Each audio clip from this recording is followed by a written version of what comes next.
বন্দর আপগ্রেড হলে বাংলাদেশের হবে জয়, মালিকানা থাকবে দেশের, এটা কোনো দখল নয়।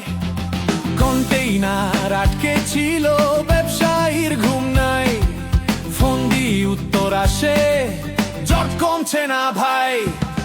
বন্দরটা স্লো ছিল, দেশ ছিল থমকে, তাই করি আপগ্রেড, দেশ যাবে চমকে। বিদেশি অপারেটর মানে ফাস্ট ফরওয়ার্ড কাজ, রিয়েল টাইম ট্র্যাকিং এ সুখবর পাবে আজ। রোবোটিক ক্রেনের যুগে ম্যানুয়াল ঝামেলা নাই, মধ্য সপ্তভোগী পালায়, শ্রমিকের প্যারা নাই।